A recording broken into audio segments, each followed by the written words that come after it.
Hey folks, Bill here from Survival. Thank you for joining me today. I have another video for y'all. So recently I had a person message me and ask me to do a kind of tips on wilderness survival, what I think are some of the most important things to remember, keep in mind, mistakes that are made, that kind of thing. And initially I was hesitant because there are thousands of videos out there, people putting 40, 50, 100 tips for wilderness survival, bushcraft, whatever. When it came down to it, I really thought of three things that I could lend to that conversation. One of those is something I don't think I've really seen anybody talk about ever. The second isn't talked about nearly enough, and the other is just something we'll add in at the end. So we'll get into it. The first thing, so the biggest thing I never see talked about is for land navigation. I have people ask why I don't always include compasses when I'm showing kits for beginners and stuff. And there's a reason. So when you're navigating, a compass can be your best when you're lost. A compass can be your best friend or it can be your worst enemy, and primarily because it can either lead you to safety or get you more lost. So here, I'm going to pull my compass out and show you my number one tip that I don't see anybody really ever talk about. Yes, we know a compass is susceptible to ferrous metals. So if you put it around your pot, knife, it can cause your compass to be off. And not by a little, it can cause it to be 180 degrees off, slightly, depending on how far and what it may be. So, one thing I see a lot of people do when they're navigating, and this is the biggest reason I don't usually put compasses or emphasize them in beginner kits. A person will hold their compass right like this as they're trying to get their dial set, and guess what's happening? I have my neck knife right here, and a lot of people use neck knives. So, guess what? That needle is completely wrong. We move it away. We were a solid 60 degrees off looking over here. So that's something to keep in mind. When you're using your compass, be cognizant of what you have on your hands. Rings. Uh, it can be something as simple. Not think about you have your pocket knife in your hand like this. You're taking, guess what? That pocket knife screwed your compass reading up. You were off a good 180 degrees because sometimes it will repel or attract it. And there's something to keep in mind when you're holding it like this. Necklaces, even plated gold, because there is usually metal, steel underneath that, whether it's very strong or not. Gold can act as it can repulse magnets. So when you're trying to use that, it can still throw it off slightly. You want to keep that in mind. So if you have a necklace, a lot of people wear like Thor's hammer stuff, wear the like braided bracelets, whatever it may be. You want to be cognizant of that when you're using a compass because it can throw off your compass, and that can lead you to go in completely wrong direction, walk in circles, whatever it may be.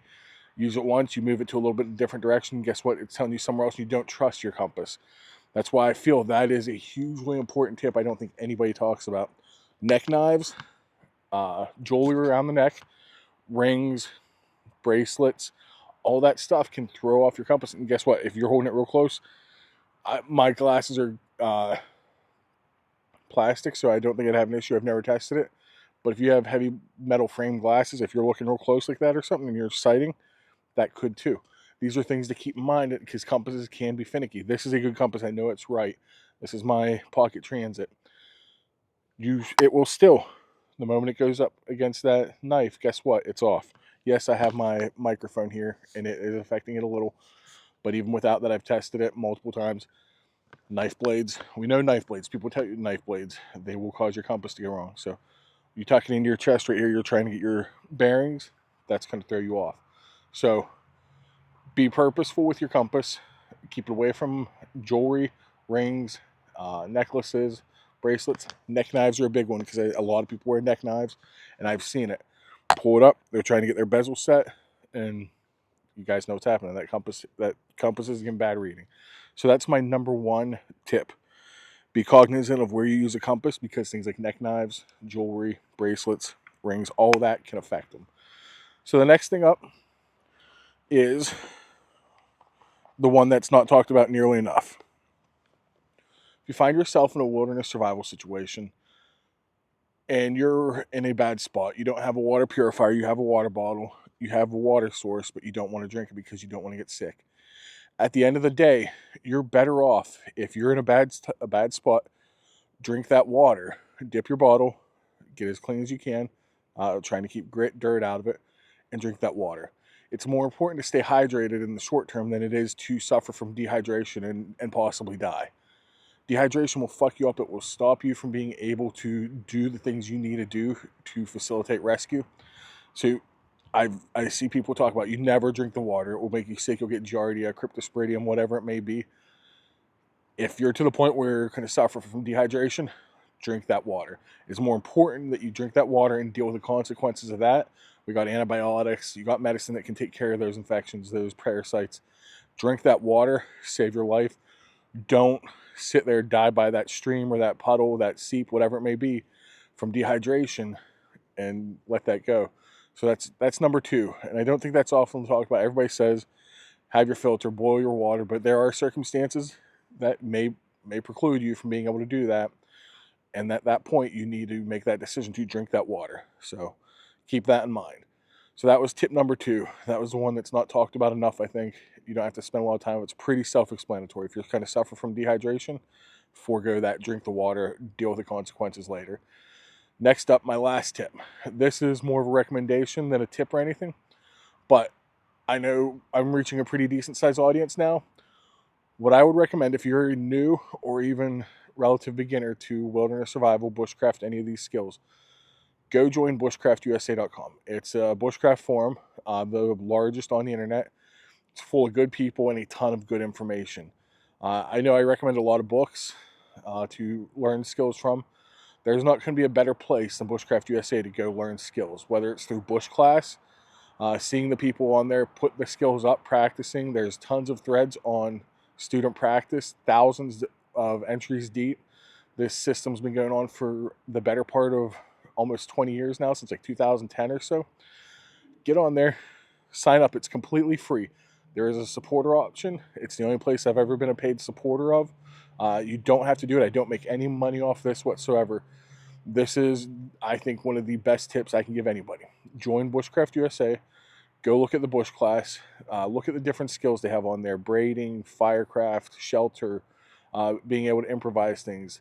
Look at the student practice. Look at the lessons.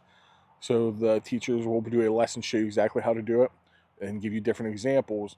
That's all on there. That's a free resource for anybody to take part. There are trip reports. There are threads on edge tools, guns, camping, winter camping, canoeing, cycling, car camping, primitive tools, homesteading, whatever it may be. That is, for my money, the best resource on the internet. Yes, there's a paid option. It's not too expensive. That gets rid of the ads. I feel like it's worth the money. It's the only place in 20 plus years on the internet that I've ever felt the need to be a paid supporter of. If you go over, my recommendation, sign up for free, put your email in, set your account up, go in, go to the introduction thread, and introduce yourself. If you do go over, sign up, find my name. It's Bill Cox. I'm easy to find there. Send me a message. Come join the fire. There's plenty of good people there. Like, I've been a member there since 2011. For my money, like I said, it's still the best wealth of knowledge on the internet, and out there generally, for that matter. It's where DC got all of his information when he started blowing up. He'd go on there, ask questions what to do, go post a video, and that's how he blew up. So there's a lot to it. There's a lot of information there. Ton of good people. If you have any questions, feel free to comment down. I'll answer them in the comments. Again, bushcraftusa.com. Do an introduction. Shoot me a message. It's Bill Cox. I make nothing off this. I'm not affiliated with them other than being a member and thinking it's the best place for information as far as wilderness survival and bushcraft go on the internet. So go ahead and introduce yourself. Make an account over there. Send me a message. Let's connect, and let me know what you guys think. If you want other videos like this, drop it in the comments. I'll happy to be obliged if I can. But for me, when I was asked, these were the 3 best tips I could come up with that I could share my knowledge, my wisdom with, whatever little or whatever it may be, with you guys. The compass, make sure when you're using it, you're not bearing it right up against the neck knife. Jewelry, rings, necklaces can't throw that needle off because they are magnetic or non-magnetic sometimes, and they can repel a compass. So keep that in mind. And if you are facing dehydration in a survival situation, always drink the water if the options are not drink it or suffer from dehydration. Dehydration will wreck you. that will prevent you from being able to self-rescue and handle the situation to the best of your abilities. And after you drink that water, when you are eventually rescued, hopefully, we can get you antibiotics. You can be treated for those infections. It's not too bad. I've had Giardia. It's a rough experience. Didn't kick in for about 72 hours after I had the water, so you do have some time there, have some leeway to get through and hopefully get yourself out. So keep that in mind. And then lastly, Bushcraft USA, the best wealth of knowledge as far as outdoor skills. There's hunting, fishing, like, guys, there's everything on there. Go check it out. Let me know what you think. If you're a member there, let me know down here in the comments. Connect with me on there. So thank you guys. I hope this video helps somebody, and I'll see you in the next one. Until then, stay safe.